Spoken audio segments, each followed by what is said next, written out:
Alright, love discs and caterpies, it's time for another top 5. Today we're going to be covering the generation that introduced me into the Pokemon games. A generation that for years people have been begging for remakes of.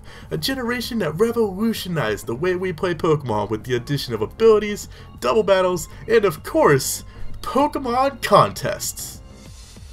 What? I liked them. That's right, I'm talking about Generation 3. Pokemon Ruby, Sapphire, and Emerald took us to the wonderful land of Hoenn, a vast region that's only about 85% water. But along with that, it introduced some of my favorite Pokemon of all time. My very first game in the entire series was Pokemon Ruby, and I have fond memories of getting my Trico and exploring the Pokemon world for the very first time. Now Generation 3 is really weird for me because I either love a Pokemon or I hate it. There really doesn't seem to be any middle ground. And just like my Generation 2 list, my personal opinions have once again been heavily influenced by the anime. But I have used all these Pokemon on my teams before, so I do have experience with them. I was just about to turn 9 years old when Pokemon Advance began airing in the US, and every Saturday morning I woke up early to watch it. This is the time when I completely fell in love with Pokemon, and some of my favorite memories as a fan of the series happened during this time. Shortly after Generation 4 began, I had a falling out with Pokemon for a while and didn't come back until Generation 5, so Generation 3 definitely stands out to me the most. But that's enough about me, let's get on with this list already.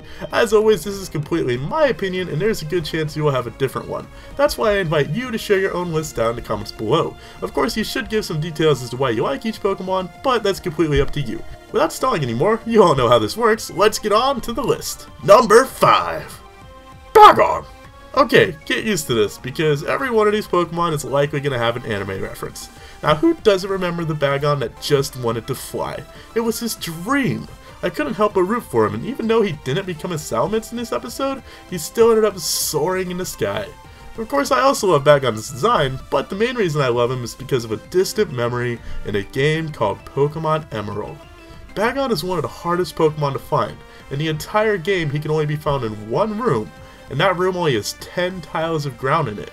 And even then, you only have a 25% chance of him appearing. Yeah, not the easiest thing to get in the world.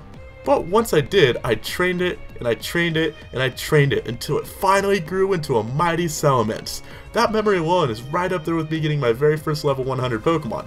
It was a Charizard, by the way. For that reason alone, Bagon has secured a place in my heart and number 5 on this list. Number 4. Corphish! I love Corphish, yet oddly I've never really taken a liking to Crawdaunt.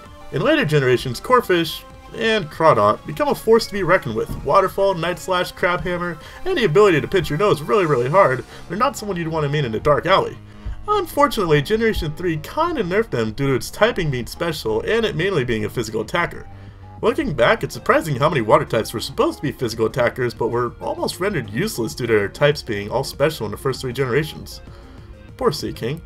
But in the anime, Corphish was absolutely adorable, the funniest character in the entire show in my opinion, and there was just something about seeing it use Harden that I always enjoyed. I just know someone's going to take that out of context. Number 3. Torkoal! It's been a long time, but I believe I used to run a Torkoal in my black and white Wi-Fi days. This dude is one of the best walls you can use, but what separates him from other walls like Shuckle, Blissey, and Fortress is that he can actually deal out reliable damage as well. 85 attack and special attack aren't something to laugh at when it's backed by his enormous defense.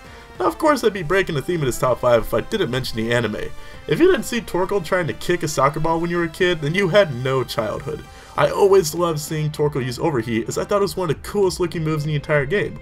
I even taught my own Torkoal in Ruby Overheat just because I loved it that much. Number 2. Swallow! Before Fletchinder was my favorite flying type, there was Pidgeotto. And before Pidgeotto, there was Swellow. I don't think there was ever a time when I played through Hoenn as a kid that I didn't use one on my team. I didn't know what Guts did. I didn't know about its amazing speed. I just loved the fact that he looked so awesome and made Brawly a heck of a lot easier. Now I was the kind of kid that ran Wing Attack, Fly, and Aerial Ace on my Swellow. I didn't care that I had 3 flying type moves, I just loved the fact that he seemed to destroy everything and was one of my most loyal Pokemon. While Ash's Swellow didn't resonate with me like some of his other Pokemon, I do remember his battle against Tate and Lisa where Swellow teamed with Pikachu and used the Thunder Armor combination. I mean, come on, that's pretty badass. Number 1. Grovyle! I honestly didn't even need to think about this one. I love Grovyle. I love his design, I love his character in the anime, he has decent stats for middle evolution, but most of all, he was my very first Pokemon plushie. And if I recall, the only plushie I've ever actually had. I don't know what it is that can make people dislike this Pokemon.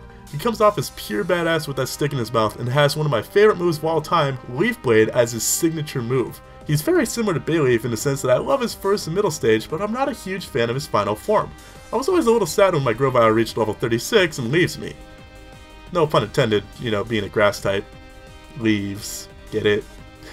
True, I could just stop the evolution, but I've never really been that kind of player for some reason. I just let the Pokemon take their natural course in life. Who am I to stop him from him being who he wants to be? This has definitely been the easiest Pokemon to pick out of any of my past lists, and maybe you guys will agree with me. So what did you think of my list? Do you agree or disagree with my opinions? This is your chance to have your voice heard. Compare and contrast with the rest of Team Caterpie and debate who truly is the best Pokemon in Generation 3. But try to keep legendaries out of it. We'll cover those at a later date. As always guys, if you enjoyed this video, all I ask is that you leave a like. The Generation 2 list got 240 likes, so let's see if we can top that and hit 250. You have been challenged. Until next time guys, thank you for watching. I'm Hardy Tech Yo-Yo. Peace!